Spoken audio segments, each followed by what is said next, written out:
I started to work with the Southland region, and we did a 2-week introduction down there around the communities with the social services, with teachers, professional development, a lot of professional development. And the response from the community was so powerful that they looked to find ways to keep providing this education on a continuing basis. And that resulted in a trust being formed called the Poppycock Trust. And that is now resourcing my knowledge and resources to go into that community, hopefully on a 2-year period. And the first 12 months will be to really bring about a fundamental change in the region.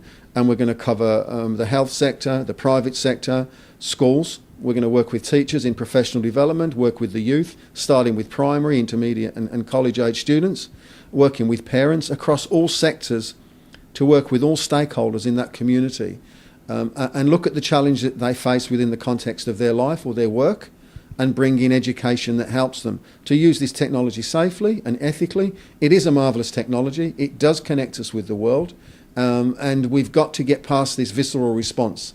Often you will see in the media and the news accounts of situations where people have got into trouble, where there have been varying degrees of outcomes, some very tragic, others further down that scale. But we often get a visceral response to that, which is obviously an emotional response to something we don't quite understand. What we want to do is strip away what's the complexity of this and look at what the issues are underneath that. And in most cases, it is about behaviour and the choices that we make. It has got nothing to do with IT, and it is more of a health and safety issue. Once we start in that region, the objective is to bring about a fundamental shift in Southland that allows that community to start to also educate itself, because it is vital that communities have enough knowledge to start educating themselves through teaching, through education. The Roastbusters incident, the Windows scams, these are the types of things that you're dealing with. Absolutely. And the term Roastbusters, if you think about that, when this story broke in the media, there were victims in that situation. And that term, I believe, was a term created by these potential offenders. I don't know what the process is going on there yet, so I don't want to comment too specifically on that. But there was a group of boys, I believe, and there are these potential victims, which were the females, in terrible situations where there was a unique exposure of very personal information about these individuals. And then when that broke in the media, in the news, the public's response to that was very appropriate. And we do need strong community responses to these kinds of things, these outrageous things that we see. What concerns me is when we take on the terms that these people create to name what they're doing, and we continually use those names in the media. It creates, it gives it a life of its own. It seems to fuel the whole thing. And if we are truly committed to looking at what all of these various types of abuse are, we are disadvantaged when we use names that are created by the offenders themselves. We've got to be much more accurate with what is going on. What I was encouraged by was the response from the communities around this country to say that we've got to deal with that. The media has to be also very accurate in its reporting of that. And when we get into schools and work with youth, boys and girls, between 14 and 17, one of their concerns was that they didn't think that they would get listened to respectfully, or that people wouldn't believe them.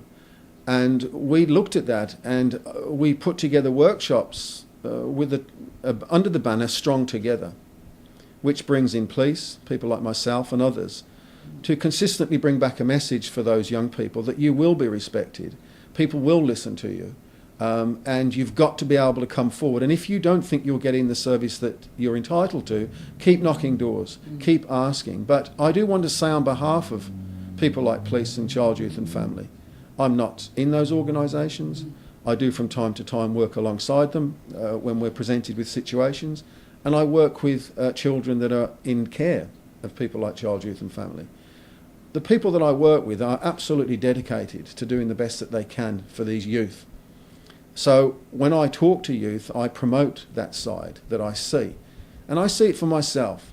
And the only reason I bring that forward as a statement, if we do not celebrate what we get right, we are less likely to get potential victims to engage these services.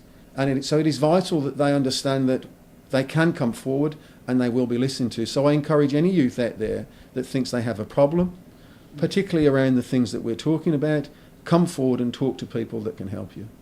Now, John, it's not just the youth, of course, that we have to be concerned about. We have scams happening in our own homes with people ringing up saying they're from Windows. What should people be looking for with these types of phone calls? Well, if you sort of look back through the 90s and the early 2000s, we had the Nigerian 414 scams through email and things like that. And that is still around, that is still going on. And today we've got similar types of scams. All of these scams across the phone networks, like the public switching systems and voice over IP, all of those are, the motivation for that is to take money, to commit some kind of crime that allows the people to get money or personal information that can lead to them to commit other crimes. We've got to really understand what our response is to that phone call. If we do not talk to them, if we simply put the phone down, it is impossible for that cold caller to trick or deceive that particular person. And to give you an example of one of the common ones, you'll get an Indian-sounding gentleman that claims to be from Microsoft, and they'll phone up. And they may be using an auto dialer, which is used by marketing companies, and the auto dialer continually calls numbers randomly, and then somebody picks up the phone and says hello. The auto dialer responds to that by connecting it back to the criminal, the phone scammer. And then they engage in social engineering, and they will tell that person that you've got you may have a keylogger on your computer. They will direct them to a part of the computer where there is a log of records, and when the potential victim sees that record, there are red things that say alert or failure, and they become concerned that there is a problem with the computer.